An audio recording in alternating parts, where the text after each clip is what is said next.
Welcome to a short video summary of the Panasonic TX-50DX802B. You can read the full in-depth review via the link in the description or by clicking the info button at the top right of the screen. The DX802 is an Ultra HD 4K LED LCD TV with support for high dynamic range and active shutter 3D. It's Panasonic's top-tier edge-lit model and it retails for around £1,399. When you look at the box that the DX802 comes in, the first thing you'll notice is that it's wider than normal. That's because Panasonic shipped the TV already attached to its easel stand. The DX802 is a lifestyle product that's been developed in conjunction with an Italian design company. So its big selling point is its easel stand and separate soundbar. Although as with most design statements, how attractive you find the DX02 will be a matter of personal preference. The stand itself is attached near the centre edges of the panel, and although it looks like it might swivel, it doesn't. The stand is actually rigid and very stable, with a solid construction and a silver finish that matches the bezel on the TV itself.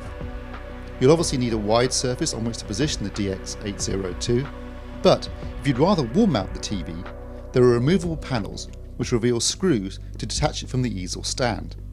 The Panasonic can then use a standard 400 by 200 Visa bracket for wall mounting.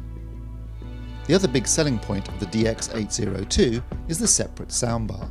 This is attached to the TV via a dedicated cable, and you can either position the soundbar between the bottom struts of the stand, or you can wall mount it along with the TV.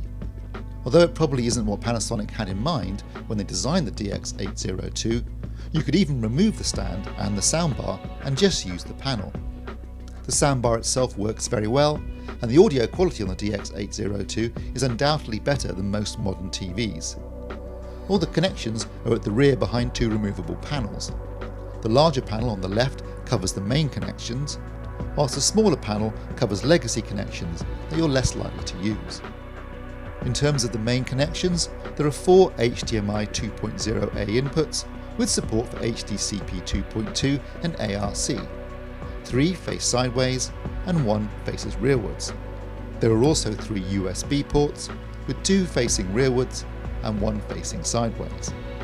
There are also twin terrestrial and satellite tuners, and naturally the DX802 also includes built-in Wi-Fi. There are some basic buttons on the right rear of the panel, but the DX802 also comes with 2 remote controls. The first is a larger model with a silver finish that matches the TV itself. It has all the buttons you'll need to control the TV, and it's well laid out and comfortable to hold. The second remote is a swipe controller that can be useful for navigating the smart TV platform. Panasonic used the Firefox operating system on their TVs, and we really like it. The system is simple and clearly laid out. It has all the services you'll need, including Netflix, Amazon, and the TV catch-up services, and it's very intuitive to use. As always, we tested the DX802 using our Klein K10A color meter, Meridio Fresco 6G pattern generator, and Calman calibration software. We tested both standard and high dynamic range performance, and calibrated the TV to the industry standards. You can find our recommended picture settings in a separate video. The out-of-the-box grayscale performance was reasonable, although there was an excess of blue and a deficit of red in the brighter part of the scale, resulting in some minor errors, but the gamma was tracking closely to our 2.4 target. The DX802 includes both a 2 and a 10-point white balance control, so it was relatively easy to get a reference grayscale and gamma performance from the panel. The out-of-the-box colour performance was clearly being affected by the grayscale, with the colours skewed towards blue. After calibrating the grayscale, things improved, but even using the colour management system, the colour performance wasn't as good as we'd expect from a Panasonic TV. In terms of HDR, the DX802 delivered a peak brightness of 550 nits.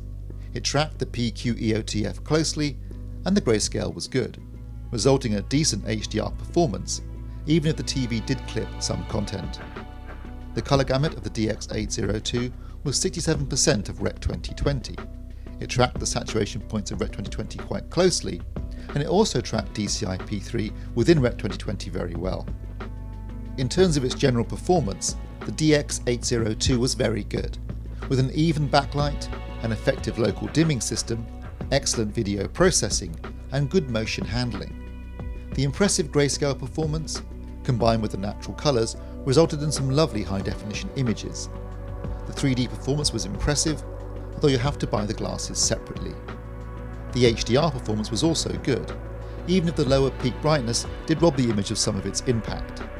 However, overall, the Panasonic TX-50DX802B delivered a solid all-round performance, and when combined with its design, features and price, it's a worthy winner of an AV Forum's recommended badge. Thanks for watching.